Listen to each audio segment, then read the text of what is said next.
Assalamualaikum warahmatullahi wabarakatuh. Selamat pagi teman-teman semua. Di sini saya dari UIN Banten akan melakukan tes sosiometri kepada teman-teman semua. Yang dimana sebelum kita memulai tesnya, alangkah baiknya kita berdoa terlebih dahulu ya. Doa dimulai.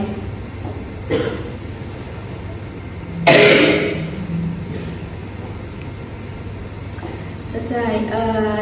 Teman-teman, di sini perkenalkan, nama saya Ratu Faranziba dari jurusan Bimbingan Konseling Islam, Fakultas Dakwah UIN SMA Banten.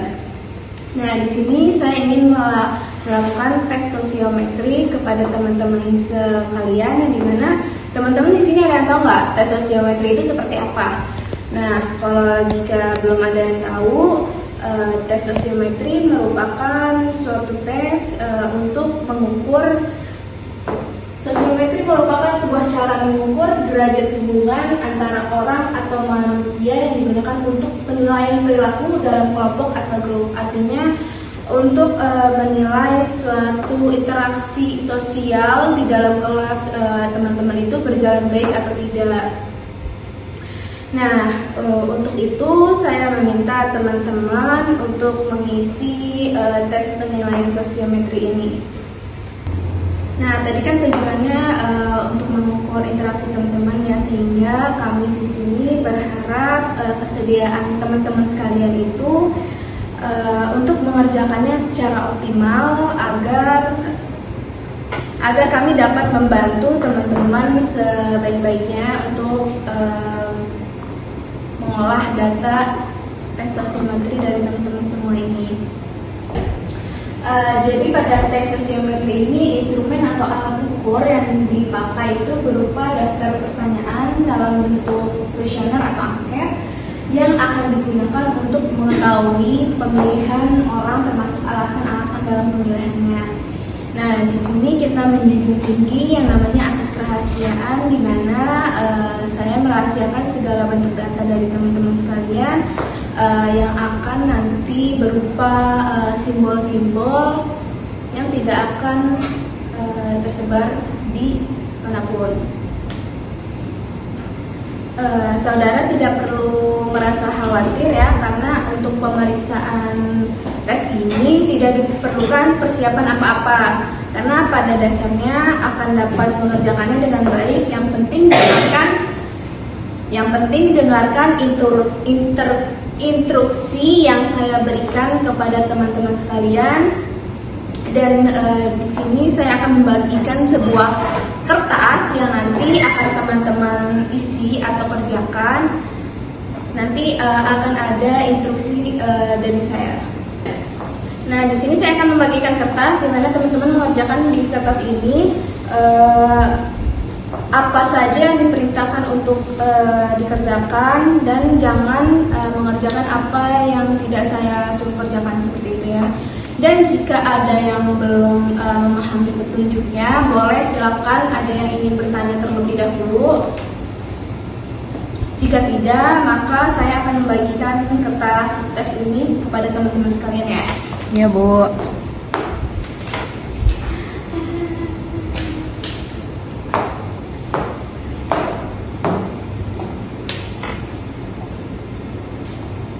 Nah, karena di sini kita melakukan tesnya itu secara ramai-ramai atau berkelompok, jadi dimulai pada saat saya bilang suruh mulai dan berhenti pada saat saya bilang berhenti, seperti itu ya. Nah, sampai di sini apakah ada yang ingin bertanya? Cukup ya. Jadi diisinya boleh menggunakan pulpen atau pensil. Jangan ada yang mendahului mulai ya sebelum saya bilang mulai. Baik, langsung saja ke tesnya. Boleh sekarang mulai. Pertanyaannya yaitu siapa saja teman yang senang diajak bermain. Kalian pilih 2 orang dari teman sekelasnya bebas mau siapapun, mau cowok atau cewek, kalian tulis di pilihan 1 atau di pilihan 2, dan nanti kalau misalkan sudah, ntar saya instruksikan. Boleh sampai sini, boleh kalian sudah boleh mulai mengisinya, siapa teman yang senang diajak untuk bermain. Oke, karena sudah pada mengisi instrumennya, maka kakak akan mengambil kertas yang tadi kalian telah isi. Waktunya sudah habis.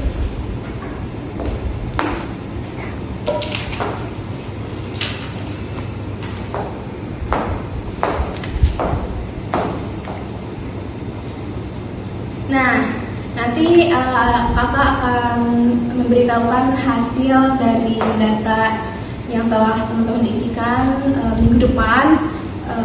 Kita akan bertemu lagi di ruangan ini di jam yang sama, dan kakak akan menampilkan hasil data dari teman-teman yang tadi sudah dikerjakan. Mungkin itu saja ya dari kakak untuk hari ini. Kurang lebihnya kakak mohon maaf. Wassalamualaikum warahmatullahi wabarakatuh. Waalaikumsalam warahmatullahi wabarakatuh. Halo teman-teman, ketemu lagi sama saya. Di sini saya akan menyampaikan hasil dari teman-teman yang sudah diisi minggu kemarin ya, soal tes sosiometri. Dan di sini saya sudah mengolah datanya. Di sini saya sudah mengolah data yang dimana nama dari teman-teman itu saya simbolkan agar dari teman-teman semua bisa percaya kepada saya dan saya menjunjung tinggi asas kerahasiaan. Nah, di sini ada data sosiometri dari BKI 5E. Nah, yang dimana kemarin judul pertanyaannya yaitu teman yang sering diajak main ya. Nah, jumlah datanya itu ada 33 mahasiswa. Artinya ada dari teman-teman semua 33 orang gitu ya.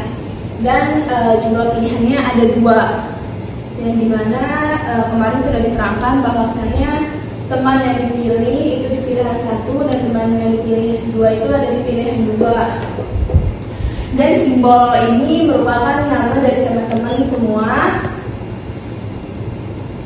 Simbol dari teman-teman semua, dan ini adalah misalkan nama si A, dia memilih nama I itu berarti di nomor 9, dan pilihan kedua dia memilih di huruf R.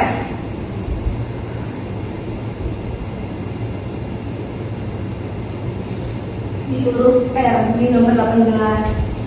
Nah, seterusnya begitu juga B milih yang huruf EE, dan pilihan keduanya B itu milih yang GG, dan yang milih simbol A itu ada 1 orang. Nah, jumlah pemilih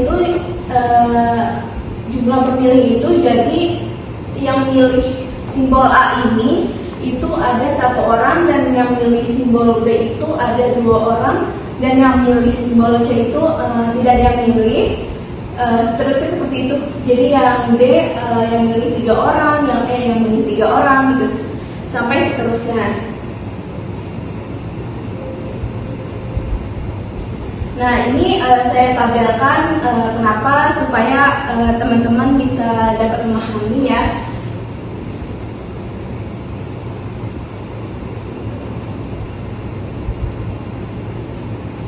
Nah, ini merupakan tabel sosiogram, ya walaupun ada sedikit mumet, ya pahami saja. Jadi di sini ada sosiogram yang telah saya buat ya, yang dimana ini sosiogram berbentuk lingkaran. Terlihat ya, jadi ada 5 lingkaran teman-teman, yang lingkaran pertama, kedua, ketiga, 4, dan 5. Nah, tadi kan jumlah pemilih yang banyak itu ada 5 orang, yang dimana itu simbol I. Simbol I bisa teman-teman lihat ada di lingkaran nomor 5. Oke. Terus nah, yang tidak ada yang memilih itu ada di luar lingkaran, yaitu simbol apa? Simbol C. Bisa teman-teman lihat ya. Simbol C. Bisa teman-teman lihat simbol C. Terus untuk warna kotak warna merah itu diartikan sebagai perempuan, dan yang warna biru itu diartikan sebagai laki-laki. Warna merah diartikan perempuan, warna biru diartikan laki-laki. Terus di sini ada keterangannya kalau pilihan 1 itu yang warna merah ya. Pilihan 1 warna merah, pilihan 2 warna biru garisnya. Pilihan pertama warna merah, pilihan kedua warna biru, sedangkan yang panahnya 2 itu artinya saling memilih, teman-teman. Kayak ini, kayak simbol K memilih simbol F. Jadi begitupun simbol F memilih simbol K gitu. Jadi saling memilih. Dan apa namanya?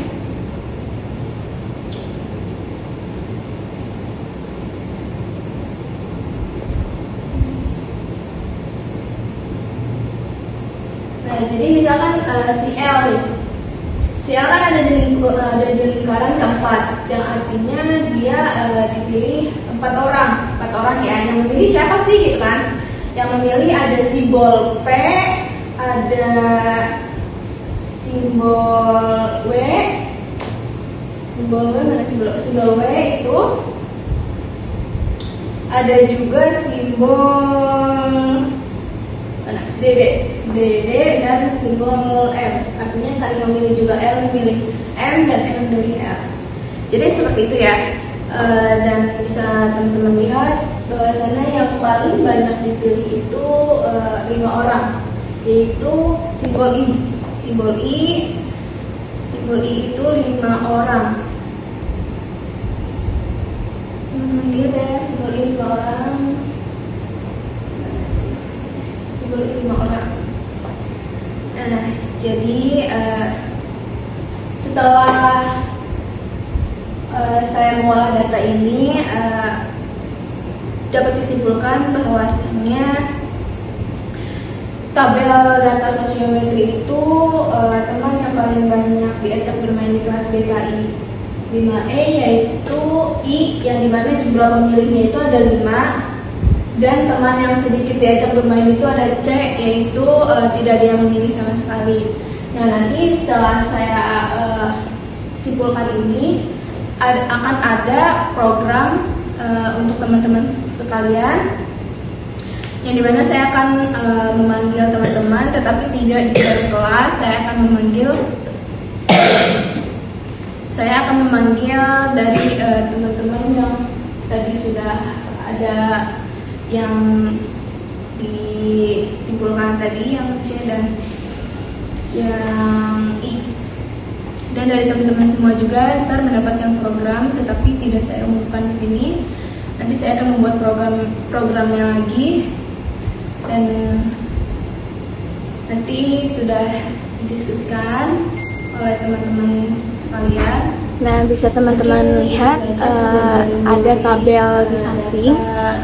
Di situ ada program tahunan yang dimana saya telah merumuskan deskripsi tujuannya, merumuskan deskripsi kebutuhannya yang ada di tabel di samping sini. Terdapat 4 bidang layanan, teman-teman.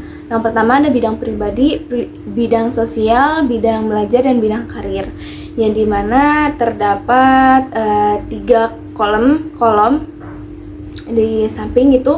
Yang bidang layanan pribadi, hasil asesmen kebutuhannya yaitu ada kurangnya interaksi dengan teman, serta tidak mampu berkomunikasi secara efektif, dan yang ketiga ada kurangnya sikap menghargai pendapat orang lain. Nah, hasil asesmen kebutuhan itu dilihat setelah setelah membuat data dari tes sosiometri tersebut, setelah mengolah data dari tes sosiometri tersebut. Nah, maka muncullah dari hasil asesmen kebutuhan tersebut supaya untuk membuat program tahunan. Nah, di sebelah kolom hasil asesmen kebutuhan, di situ saya merumuskan rumusan kebutuhan yang dimana yang kurangnya interaksi dengan teman itu, rumusan kebutuhannya yaitu kemampuan untuk berinteraksi antar sesama. Nah, yang artinya dalam hasil data kemarin disebutkan bahwasannya interaksi di kelas BKI 5E ini kurang baik, artinya ada yang condong dan ada yang tidak sama sekali dipilih, seperti itu ya. Nah, yang kedua ada tidak mampu berkomunikasi secara efektif. Secara rumusan kebutuhannya yaitu mampu berkomunikasi yang efektif dengan teman. Artinya apa teman-teman? Dilihat interaksi yang baik itu dimulai dari komunikasi yang baik terlebih dahulu, seperti itu ya. Kalau memang komunikasinya tidak baik, maka interaksi yang ada di suatu wilayah itu tidak baik. Nah, yang ketiga yaitu ada kurangnya sikap menghargai pendapat orang lain. Yang rumusan kebutuhannya itu mampu menghargai pendapat orang lain, yang dimana suatu interaksi yang ada di satu kelas itu berawal dari mereka saling menghargai pendapat orang lain, yang dimana jika kita ingin dihargai oleh orang lain, maka kita juga harus menghargai orang lain. Seperti itu. Nah, yang kedua yaitu bidang layanan sosial. Di mana bidang layanan sosial juga sama ya, ada tiga kolom.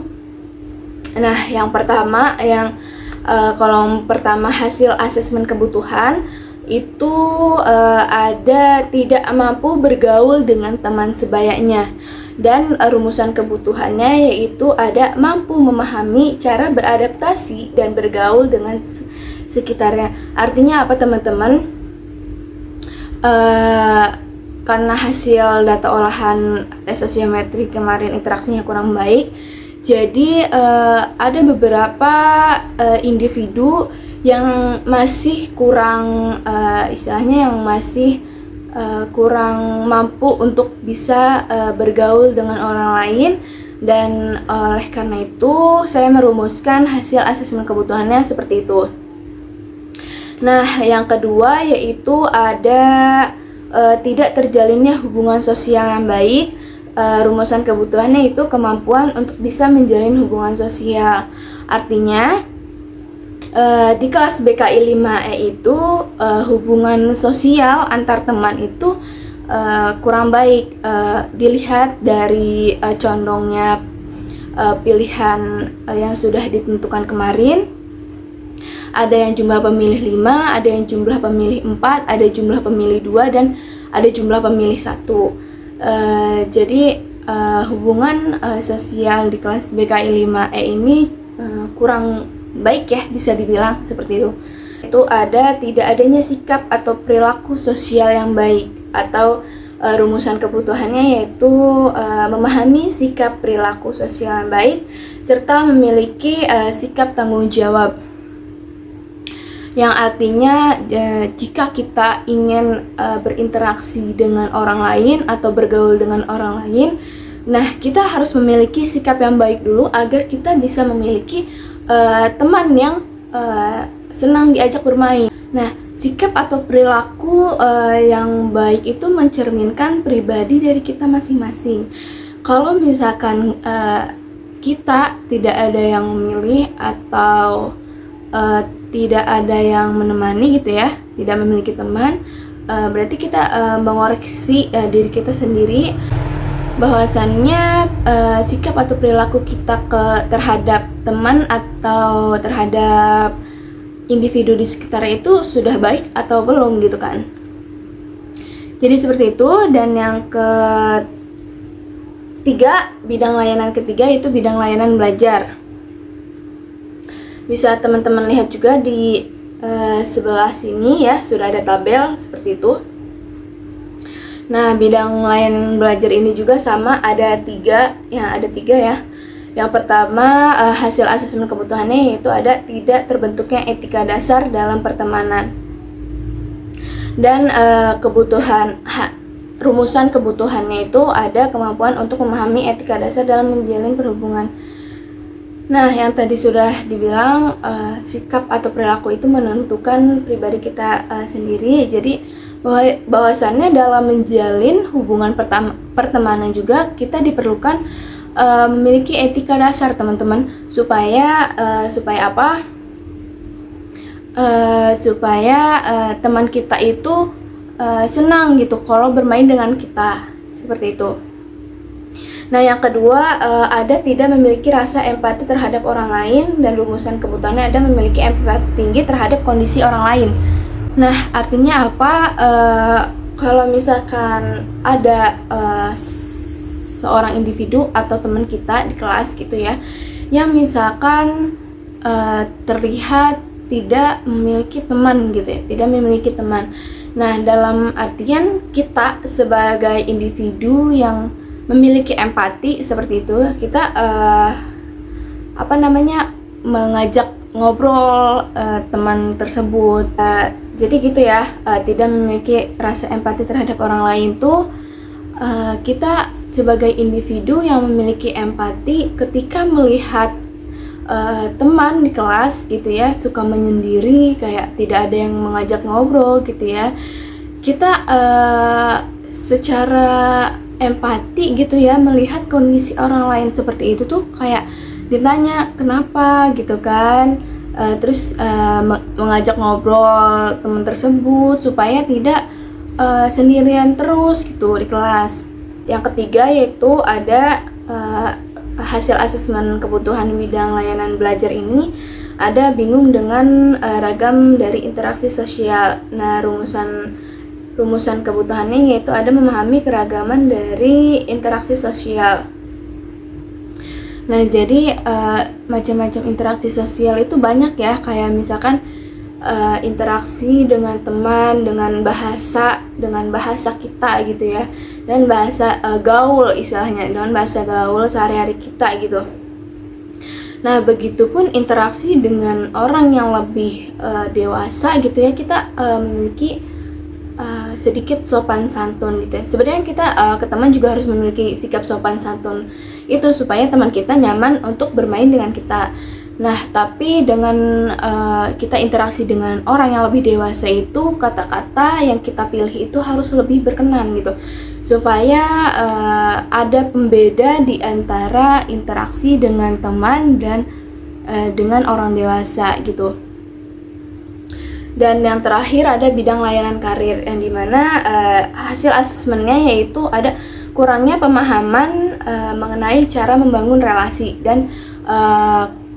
dan rumusan kebutuhannya yaitu ada memahami pentingnya membangun relasi antar teman.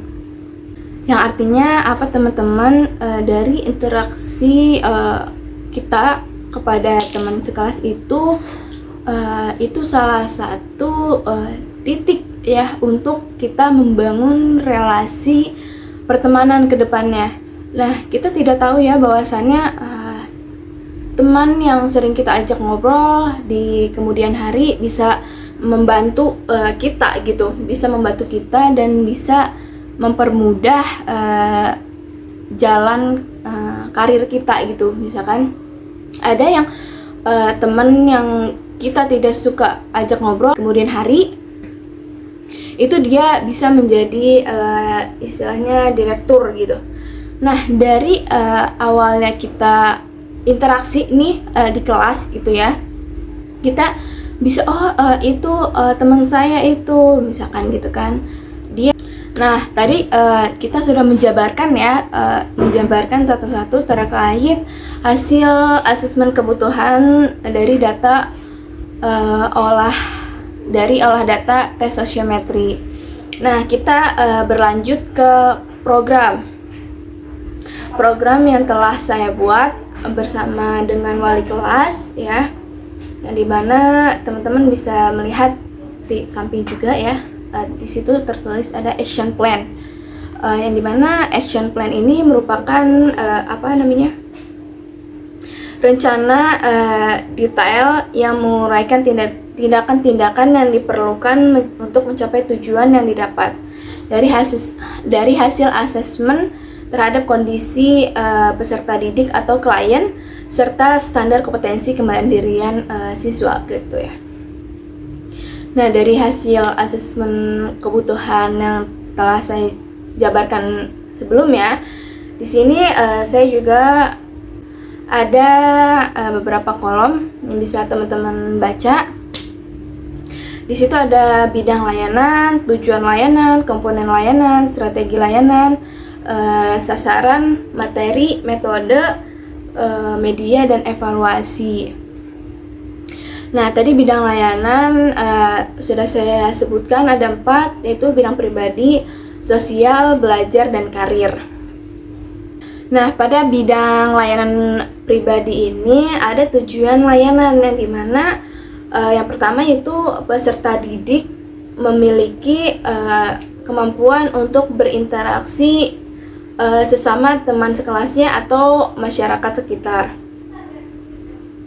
yang dimana komponen layanannya itu saya menggunakan layanan responsif. Artinya layanan ini layanan untuk kegiatan yang harus didahului seperti itu.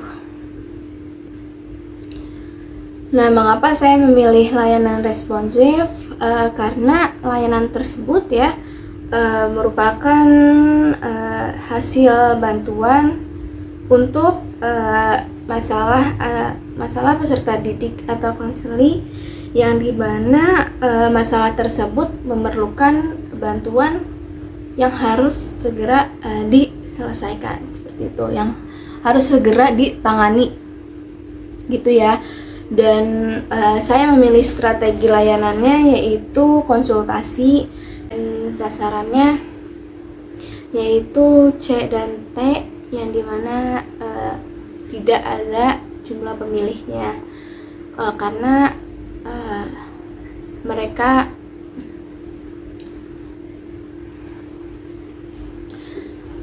sasarannya di sini saya sasarkan ke simbol C dan T, dan materinya yaitu saya menggunakan pentingnya interaksi sosial antar teman. Nah, metodenya yang saya pakai yaitu audiovisual, media yang saya gunakan yaitu ada proyektor, dan evaluasi yaitu proses dan hasil. Nah, yang kedua masih di bidang layanan pribadi, tujuan layanannya yaitu peserta didik atau konseli mampu memiliki atau mampu dapat berkomunikasi dengan baik. Nah, komponen layanan yang saya gunakan yaitu ada layanan dasar serta strategi layanan yang saya gunakan yaitu bimbingan klasikal, dan sasaran yang saya tujukan itu kepada C dan T. Dan materi yang saya rujukan yaitu meningkatkan komunikasi yang efektif antar teman, dan metode yang saya gunakan yaitu metode diskusi, serta media yang saya siapkan yaitu ada bahan bacaan, video slide mengenai komunikasi yang efektif kepada teman. Evaluasinya masih tetap sama yaitu proses dan hasil. Terus bidang layanan pribadi yang ketiga, tujuan layanannya yaitu peserta didik atau konseli mampu menghargai pendapat orang lain, yang dimana komponen layanan yang saya pilih yaitu layanan dasar, serta strategi layanan yang saya pilih itu ada bimbingan kelompok, dan sasaran yang saya tujukan yaitu kepada C dan T. Dan materi yang saya gunakan yaitu ada perilaku atau sifat saling menghargai pendapat teman atau orang lain. Dan metode yang saya gunakan yaitu ada diskusi, serta media yang saya siapkan yaitu ada proyektor dan audio. Dan kita lanjut ke bidang sosial, bidang layanan sosial. Itu pun ada 3 kegiatan. Nah, tujuan layanan di bidang sosial yang pertama yaitu ada peserta didik atau konseli mampu bergaul dengan teman sebayanya dan mampu beradaptasi dengan lingkungan baru. Komponen layanan yang saya gunakan yaitu layanan perencanaan atau peminatan individu serta strategi yang saya gunakan yaitu ada bimbingan kelas besar atau lintas kelas, dan sasaran yang saya tujukan kepada jumlah pemilih 1, yang artinya jumlah pemilih 1 itu jumlah yang pemilihnya itu ada 1 orang saja, yang ada di tabel data sosiometri yang sudah saya terangkan sebelumnya itu. Nah, serta materi yang saya gunakan yaitu bagaimana mengenali dan beradaptasi serta bergaul dengan teman sekitar. Dan metode yang saya gunakan yaitu metode model atau diorama.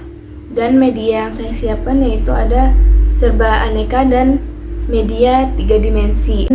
Kegiatan kedua di bidang layanan sosial yaitu, dan tujuan layanannya yaitu peserta didik atau konseli mampu memahami atau menjalin hubungan sosial dengan teman sekelasnya atau masyarakat sekitar.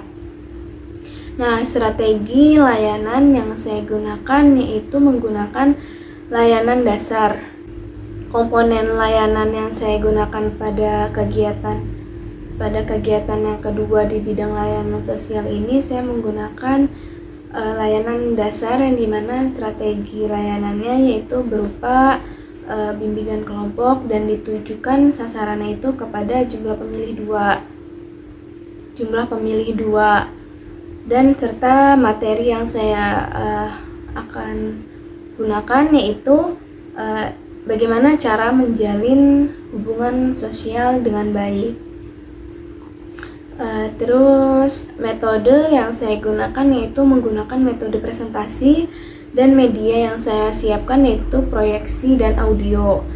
Dan kegiatan yang ketiga pada bidang layanan sosial ini yaitu peserta didik atau konseli mampu memahami pentingnya berperilaku sosial yang baik serta memiliki sikap untuk hidup bersosial dan bertanggung jawab dalam sebuah masyarakat.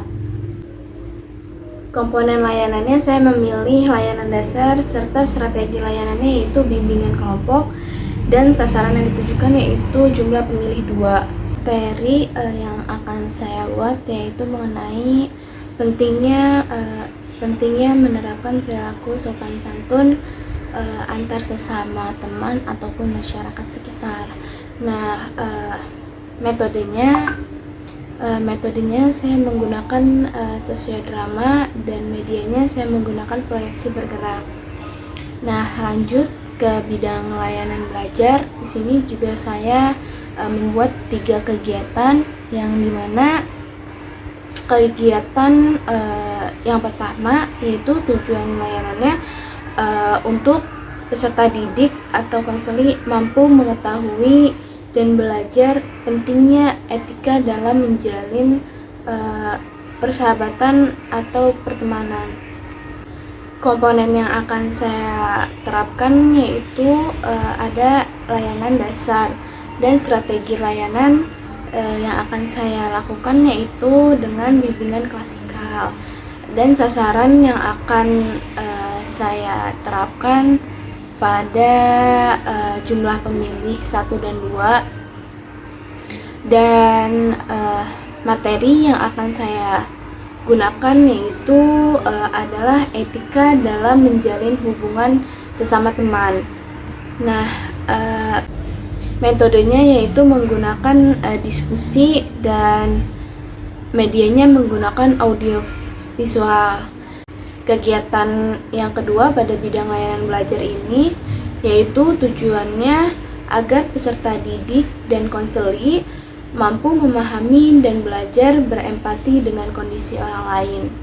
Nah, komponen layanannya yaitu saya menggunakan layanan perencanaan dan peminatan individual, yang strategi layanannya yaitu bersifat bimbingan kelompok, serta sasaran yang tertuju pada jumlah pemilih 4 dan 5, dan materi yang akan saya paparkan mengenai bagaimana cara berempati dengan sesama, dan metode yang akan saya gunakan yaitu homeroom, dan media yang akan saya siapkan yaitu PowerPoint. Nah, yang pada kegiatan ketiga pada bidang layanan belajar ini, tujuan layanannya yaitu peserta didik atau konseli dapat mempelajari keragaman dari interaksi sosial. Komponen layanannya yaitu ada di layanan dasar, dan strategi layanannya itu ada di bimbingan klasikal, dan sasarannya yaitu pada jumlah pemilih 1, dan materinya yaitu dengan keragaman interaksi sosial. Nah, metode yang digunakannya yaitu dengan sosiodrama, dan media yang akan saya siapkan yaitu adalah proyeksi bergerak. Nah, yang terakhir bidang layanan karir, saya hanya membuat satu kegiatan saja untuk keseluruhan klien, yang dimana pada bidang layanan karir ini tujuan layanannya yaitu untuk peserta didik atau konseli dapat memahami dan membangun relasinya antar sesama atau teman sebayanya. Nah, komponen layanannya saya menggunakan layanan dasar, dan strategi layanannya yaitu saya menggunakan bimbingan kelas besar atau lintas kelas, dan sasaran yang saya tuju yaitu pada semua individu yang ada di kelas BKI 5E.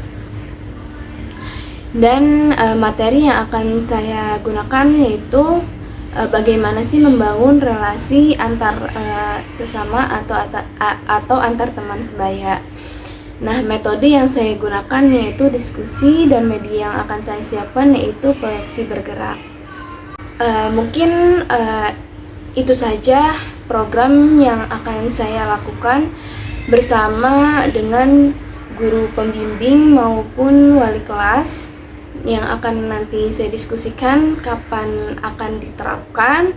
Begitupun dengan ruangan yang akan disediakan, kita diskusikan terlebih dahulu bersama wali kelas. Mungkin jika ada pertanyaan atau yang kurang dimengerti boleh komen di bawah ya, komen di bawah. Sekiranya cukup, saya ucapkan mohon maaf dan terima kasih telah mendengarkan dari awal sampai akhir. Kita bertemu di video selanjutnya. Wassalamualaikum warahmatullahi wabarakatuh. Dadah.